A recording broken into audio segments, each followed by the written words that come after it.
Hello बच्चों, हम लोग अपने एएसओ के बैच में आगे एक 1 बाय 1 टॉपिक कर रहे थे। तो आप देख रहे हैं कि जो स्टैटिस्टिक्स का पोर्शन है पूरा 2 पार्ट में डिवाइड किया गया। एक पोर्शन है आपका थ्योरी और एक पोर्शन है आपका न्यूमेरिकल। ठीक है, आपके लिए बैच पे छूट आ गई है। आप देखे होंगे चंद्रा क्लासेस का जो ऐप है, आप देखे होंगे कि उसमें कोर्स में डिस्काउंट कर दिया गया है।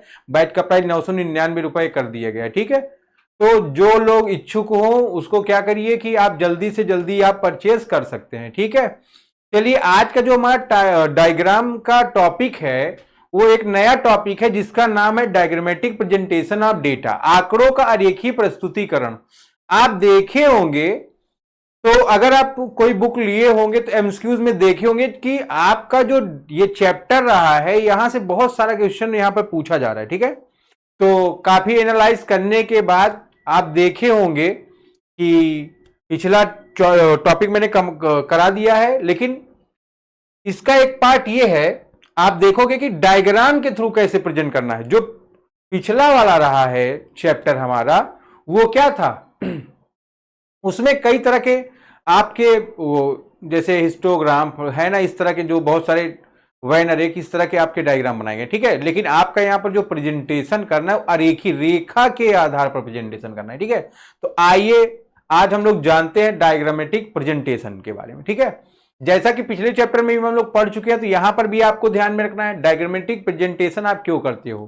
पहली बात तो डायग्रामेटिक प्रेजेंटेशन हम लोग इसलिए करते हैं जिससे कि चीजें आसानी से हमारे दिमाग में जल्दी से जल्दी फिट हो जाए और हम उसका रैपिडली आंसर 1 बाय 1 दे पाए। इस बात को आपको ध्यान रखना रहता है ना।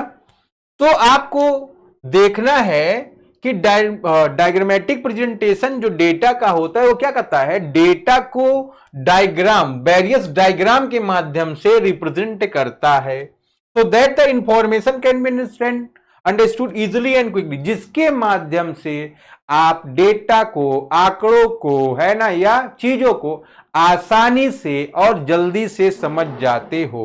हिंदी वाले जो बच्चे उनके लिए आंकड़ों को विभिन्न प्रकार के आरेखों के माध्यम से प्रस्तुत करने की विधि या क्रियाकलाप को आंकड़ों का आरेखीय प्रस्तुतिकरण कहा जाता है। एक सीधी सिंपल डिफिनीशन आपके लिए ये है हमारी। ठीक है, फिर आगे बढ़ोगे, आप देखो, पहले ये देखोगे आप है ना, टाइप्स ऑफ डायग्रामेटिक प्रेजेंटेशन है ना, आरेखीय प्रेजेंटेशन के प्रकार जो हैं, तो आप देखेंगे यहां 3 प्रकार मैंने आपको बताया है। पहला आपका ज्योमेट्रिक डायग्राम है ना, ज्योमेट्रिक डायग्राम में आप देखोगे है ना, इसमें पहला आपका 1 डायमेंशनल डायग्राम और बार डायग्राम। जब भी हम लोग यहां बात करते हैं एक बीमा चित्र की बात करते हैं, 1 डायमेंशनल डायग्राम का मतलब है, बार डायग्राम का मतलब यहां पर एक बीमा चित्र की बात होती है ना। तो कहने का मतलब क्या, ऐसे आरेख जिनमें केवल एक ही चीज जैसे कि लंबाई द्वारा आंकड़ों को प्रदर्शित किया जाता है, एक बीमी आरेख चित्र कहलाते हैं। इसमें चौड़ाई को कोई महत्व नहीं दिया जाता है, इस बात को आपको ध्यान रखना है। ठीक है, फिर आगे बढ़ोगे, जब इंग्लिश वाले बच्चे आप ध्यान दोगे, ओनली हाइट और length of the bar is of significance and not the width of the bar. ठीक है, इस बात को आपको ध्यान रखना रहेगा। फिर आप देखोगे कि जो आपका 1 डायमेंशनल डायग्राम है उसमें 7 प्रकार के डायग्राम आपके आते हैं। इसमें ध्यान रखोगे आप, लाइन डायग्राम जिसको आप रेखा चित्र कहते हो, सिंपल बार डायग्राम जिसको आप सरल दंड चित्र के नाम से जानते हो, मल्टीपल बार डायग्राम जिसको बहुदंड चित्र के नाम से जानते हो, सब डिवाइडेड बार डायग्राम जिसको आप उपविभाजित दंड चित्र के नाम से जानते हैं। फिर ध्यान रखिएगा परसेंटेज बार डायग्राम जिसको प्रतिशत उपविभाजित दंड चित्र के नाम से जानते हो, ब्रोकन स्केल बार डायग्राम है ना जिसको आप खंडित मापदंड चित्र के नाम से जानते हैं। फिर डेविएशन बार डायग्राम जिसको विचलन दंड चित्र के माध्यम से आप जानते हो। ठीक है, दूसरा उसके बाद इसमें है आपका पाई डायग्राम। ठीक है, ध्यान रखोगे पाई डायग्राम भी क्या है, 1 डायमेंशनल डायग्राम है। आपको ध्यान रखना एएसओ में पाई डायग्राम को बार बार पूछा गया है। ठीक है, आओ आगे बढ़ते हैं हम लोग। फिर फिर फ्रीक्वेंसी डायग्राम है आपका, जो आपका फ्रीक्वेंसी डायग्राम है बारंबारता, ठीक है, इसमें 3 टाइप्स के हैं, ठीक है। पहला आपका हिस्टोग्राम, दूसरा है आपका पॉलीगॉन और तीसरा है आपका पाइप, ठीक है।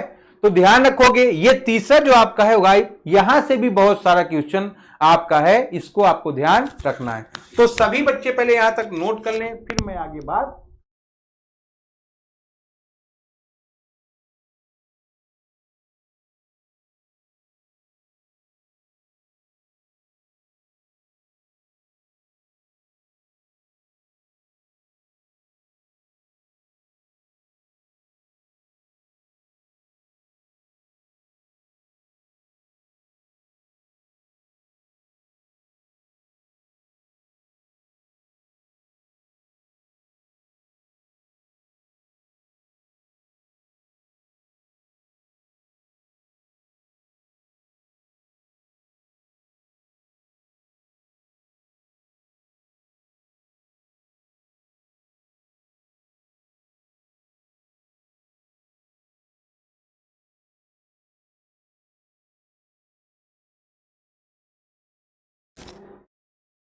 ठीक है, आपको ध्यान देना है, ठीक है। पहली बात, ज्योमेट्रिक डायग्राम में आपको 2 है, 1 डायमेंशनल डायग्राम है आपका, ठीक है। इसमें 2 है आपका, पहला ये 6 है और दूसरा क्या है आपका पाई डायग्राम, 1 डायमेंशनल के बाद पाई डायग्राम।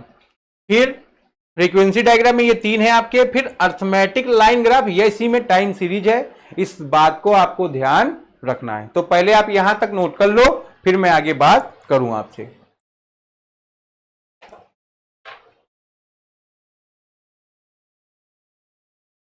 चलिए फिर आगे बढ़े हम लोग। अच्छा, एक नोट मैंने लिखा है, इस नोट पे आप ध्यान दोगे, यहां से बार बार एमसीक्यूज पूछा गया है, तो इसको बिल्कुल भी आप डिनाई नहीं करेंगे। जैसे 1 डायमेंशनल डायग्राम में आप किस पर फोकस करते हो, लंबाई पर, लेंथ पर, लेंथ महत्वपूर्ण है यहां के लिए, ठीक है। 2 डायमेंशनल डायग्राम है, यहां पर आप लंबाई और चौड़ाई दोनों यहां पर महत्वपूर्ण रहेगा, मतलब आप दोनों चीजों पर ध्यान दोगे। 3 डायमेंशनल डायग्राम है, आप यहां लंबाई, चौड़ाई, ऊंचाई तीनों आपके लिए महत्वपूर्ण है, आप तीनों पर ध्यान देंगे।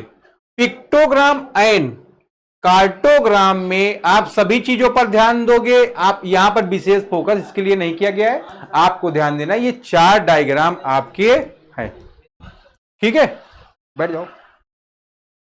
देखोगे फिर सब लोग को आपको ध्यान रखना है, आपका एमसीक्यूज यहां से जरूर पूछा गया है, इसको ध्यान आपको रखना है, ठीक है। तो आपको ये बात समझ में आया, 1 डायमेंशनल में 1, 2 डायमेंशनल में 2 और 3 डायमेंशनल में 3 चीज पर ध्यान देना है। 1 डायमेंशनल की जैसे ही बात करोगे केवल लंबाई पर, 2 डायमेंशनल की जैसे बात करोगे लंबाई और चौड़ाई पर, और 3 डायमेंशनल की बात करोगे लंबाई, चौड़ाई और ऊंचाई तीनों पर आपको ध्यान रखना रहेगा, ठीक है। इसको और भी इलाबोरेट किया है मैंने, अभी आगे आपको मैं बता रहा हूं। आइए, जैसे देखिए ये, ठीक है, जब भी डायग्राम की बात करोगे, 1 डायमेंशनल डायग्राम की बात करोगे, इसमें 4 है। पहला है आपका सिंपल बार, सरल दंड डायग्राम। फिर दूसरा है मल्टीपल बार, बहुदंड डायग्राम। तीसरा है सब डिविडेंड बार डायग्राम, विभाजित दंड डायग्राम। और चौथा है परसेंटेज बार डायग्राम, प्रतिशत दंड डायग्राम, ठीक है। इसको ध्यान दीजिए, ठीक है। फिर 2 डायमेंशन डायग्राम में आपके 3 है, रेक्टेंगल है, स्क्वायर है, पाई डायग्राम है, आयत है, वर्ग है, वृत्त चित्र है। इन तीनों को आपको ध्यान देना है, ठीक है। फिर तीसरा है आपका 3 डायमेंशन डायग्राम, इसमें क्यूब आ गया आपका, है ना, सिलेंडर का डायग्राम आ गया, स्पेयर के डायग्राम आ गए हैं। इन तीनों को आपको ध्यान देना है, ठीक है। चौथा है आपका पिक्टोग्राम एंड कार्टून्स, है ना, कार्टोग्राम्स में चित्रलेख एवं मानचित्र लेख, इसमें आपको ध्यान रखना है। पिक्टोग्राम्स रहेगा और कार्टोग्राम्स रहेगा, मानचित्र आरेख रहेगा ना, इंडिया का मैप वेप का बात आप यहां पर करते हो, ठीक है। तो जब भी बात करेगा आपसे एमसीक्यूज में यहां पूछेगा 1 डायमेंशनल डायग्राम निम्नलिखित में से कौन है, तो आप ये चारों को ध्यान में रखोगे, सिंपल बार, मल्टीपल बार, सब डिविडेंड बार, परसेंटेज बार। चारों बार है, चारों क्या है, 1 डायमेंशनल डायग्राम है। चारों में से कोई भी आएगा एमसीक्यूज में, आपको मानना है 1 डायमेंशनल डायग्राम, बात समझ में आ रहा है ना। फिर 2 डायमेंशन में 3 है आपके रेक्टेंगल, स्क्वायर, पाई डायग्राम, ठीक है। जैसे ही 2 डायमेंशन की बात करोगे तीनों का बात कर लेना। 3 डायमेंशन की बात करोगे क्यूब, सिलेंडर, स्फीयर, ठीक है। और पिक्टोग्राम एंड कार्टोग्राम्स में 2 रहेगा, यही 2 रहेंगे आपके, ठीक है। तो ये आपको ध्यान रखना रहेगा, इसमें आपको कोई समस्या होने वाली नहीं, ठीक है। अच्छा, ये अब अगर आपको जाना 1 डायमेंशनल डायग्राम, आपने जाना 1 डायमेंशनल डायग्राम होता क्या है और कितने तरह का होता है, मैंने आपको बता दिया ना, 6 तरह का होता है। अब आपको उस 6 बातों को मैं एक्सप्लेन कर रहा हूं। सिंपल बार डायग्राम, एक ही प्रकार के आंकड़ों को प्रदर्शित करने के लिए जब आप किसी भी डायग्राम को बनाते हो उसको सिंपल बार डायग्राम के नाम से जाना जाता है।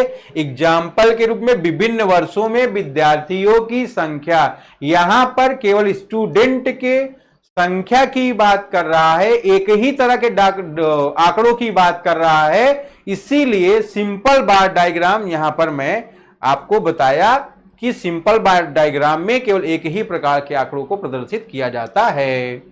फिर ध्यान रखोगे, उसके बाद है आपका मल्टीपल बार डायग्राम, जब 2 या 2 से अधिक अच्छा देखो, जब आप स्टैटिस्टिक्स की डिफिनीशन देख रहे थे तो न्यूमेरिकली एक्सप्रेशन की बात थी, तो कह रहे 2 या 2 से अधिक, फिर कंपेरेबिलिटी की बात थी, होमोजीनिटी की बात थी।